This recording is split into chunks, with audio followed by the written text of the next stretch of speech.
여러분 안녕하세요. 찾아가는 새벽기도 시카고 한인제일연합감리교회 조선영 목사입니다. 오늘도 변함없는 주님의 은혜와 평강이 저와 여러분의 삶의 종일 풍성하기를 기도합니다. 오늘 말씀은 여호수아 10장 40절에서 43절까지 말씀입니다. 이와 같이 여호수아가 그 온 땅 곧 산지와 네겝과 평지와 경사지와 그 모든 왕을 쳐서 하나도 남기지 아니하고 호흡이 있는 모든 자는 다 진멸하여 바쳤으니 이스라엘의 하나님 여호와께서 명령하신 것과 같았더라. 여호수아가 또 가데스 바네아에서 가사까지와 온 고센 땅을 기브온에 이르기까지 치매 이스라엘의 하나님 여호와께서 이스라엘을 위하여 싸우셨으므로 여호수아가 이 모든 왕들과 그들의 땅을 단번에 빼앗으니라. 여호수아가 온 이스라엘과 더불어 길갈 진영으로 돌아왔더라. 아멘. 오늘 본문을 다 읽지는 않았지만 여호수아 10장 29절 이하에 보면 여호수아는 거칠 것 없이 가나안 진영을 돌파합니다. 만나는 곳마다 다 정복하죠. 막게다에서 림나로, 림나에서 라기스로, 라기스에서 에글론으로, 에글론에서 헤브론으로, 헤브론에서 드비를 차례로 거치면서 정복했습니다.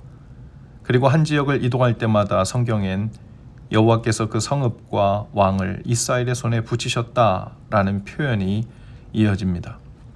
그리고 그 정복하여 승리를 취하는 기세가 얼마나 강하고 급한지 당일에 진멸했다, 단번에 그 땅을 차지했다라는 표현이 거듭 나오고 있죠. 이스라엘의 전투력으로는 이러한 표현이 나올 수가 없습니다.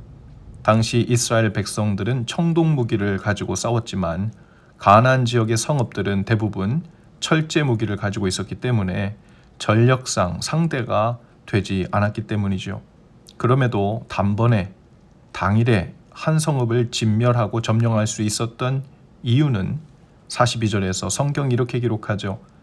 이스라엘의 하나님 여호와께서 이스라엘을 위하여 싸우셨으므로 여호수아가 이 모든 왕들과 그들의 땅을 단번에 빼앗으니라. 그렇다면 하나님이 이렇게 연승을 주신 이유는 무엇이었을까요? 바로 순종에 있었습니다. 그리고 여호수아와 백성들의 온전한 순종은 진멸이라는 단어 속에 나타납니다. 여호수아서는 구약 성경 가운데서 진멸이라는 단어가 가장 많이 나오는 책으로 유명합니다. 진멸이라는 것은 거룩한 전쟁에서 얻은 전리품과 사람을 하나님께 바치는 행위를 의미합니다. 전리품을 남기지 않고 모두 불태우는 것이고 사람인 경우에는 모두 죽이는 것을 말합니다. 우리는 여호수아의 정복 전쟁을 읽으면서 마치 낯선 하나님을 대하는 것 같을 때가 있죠. 니느웨 같은 원수 나라의 수도 사람들에게는 집요하게 요나를 보내서라도 살 길을 열어주시려고 하셨던 하나님이 그들이 비록 큰 죄인이지만 좌우를 분변치 못하는 사람들과 짐승들을 아끼고 살리시려는 그 사랑을 표현하셨던 하나님이 그런데 왜 정복전쟁에서는 잔인하게 보일 정도로 진멸을 명하셨을까요? 학자들의 많은 의견이 있지만 분명 간단한 설명 하나만으로는 부족할 것입니다. 분명한 것은 하나님께서 같은 이방인 민족이라도 진멸하라고 명한 민족들이 있었는가 하면 반드시 살리시려는 메시지가 강하게 나타난 부분도 동시에 있었다는 것입니다. 하나님이 변덕스러운 것이 아닙니다. 거기엔 가나안 민족에게 정복전쟁을 통해 하나님의 심판이 동시에 이루어지고 있는 면이 있었고 또한 우상숭배의 씨를 남겨놓지 말라는 의미도 있었죠.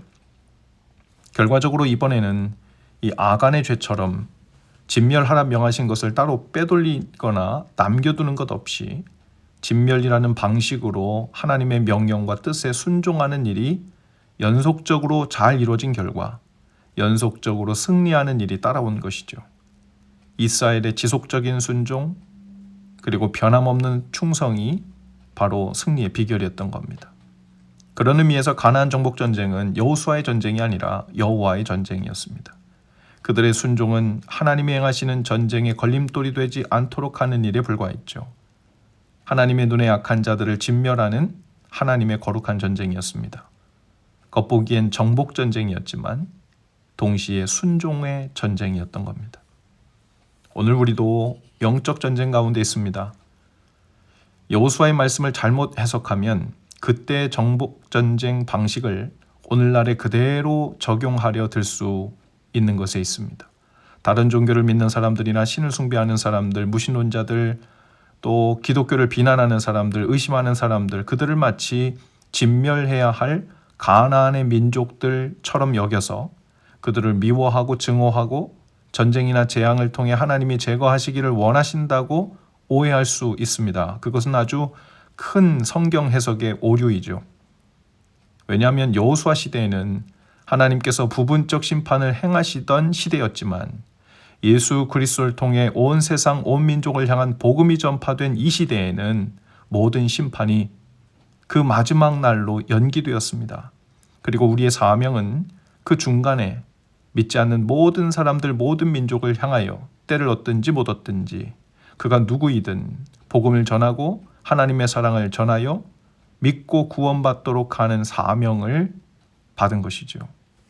만일 여호수아에서의 정복전쟁을 현대 버전으로 그대로 행하려는 하나님과 또 예수 그리스도를 통해 온 세상에 전할 구원의 복음을 전하시는 하나님이 동시에 존재할 수 있는 것처럼 성경을 본다면 그것이야말로 오류가 되는 거죠. 우리는 복음이 만방에 전해진 시대를 살고 있습니다. 그러므로 오늘날 우리가 감당해야 할 순종의 전쟁은 여호수아의 것과는 다릅니다. 십자군 전쟁처럼 타 종교인들과 전쟁을 벌이는 전쟁이 아닙니다. 오히려 원수를 사랑하는 마음을 순종으로 지켜내는 그 일에 대한 영적 전쟁이고 원수들에게까지 복음을 전하고 타 종교인들에게도 복음을 전하고 사랑을 끝까지 전하는 것을 포기하지 않는 일에 대한 영적 전쟁, 순종의 전쟁을 하고 있는 것이죠. 우리는 구약시대 복음이 선포되지 않았던 시절 여호수아의 제자가 되라고 부름받은 사람들이 아닙니다. 복음이 만방에 전파된 시대, 예수님을 닮아가고 따라가라고 부름받은 사람들입니다. 예수님을 닮아가는 일에 지속적인 순종이 필요합니다. 말씀 안에서 지속적으로 씨름해야 하는 일이죠. 감정에 휩쓸리지 말고 말씀을 붙잡고 감정을 재조정해야 하는 싸움입니다.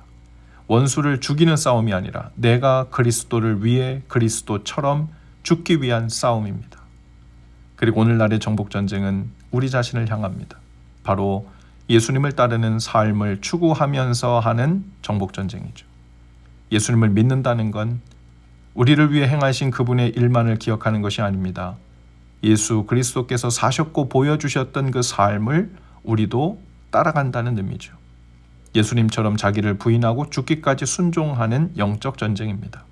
이것이 주님이 오늘날 우리 성도들을 또 교회를 부르신 부름의 이유이고 목적이죠. 사랑하는 여러분, 오늘도 성령께서 명하시는 순종 전쟁에서 승리하시길 바랍니다. 그 순종을 통해 단번에 그리고 당일에 주님의 선한 일을 행하시는 것, 그것을 열매로 취하실 수 있기를 바랍니다. 죄를 이기고 마귀의 괴계를 이기되 무엇보다 우리 자신을 부인하고 죽기까지 순종하는 일에 이기는 복이 있게 되기를 주님의 이름으로 축복합니다. 기도하시겠습니다. 주님, 오늘 저희도 가는 곳마다 주님께서 대신 싸우심으로 단번에 날마다 이기는 자 되기를 원합니다. 순종하는 일에 먼저 승리하도록 도우시옵소서.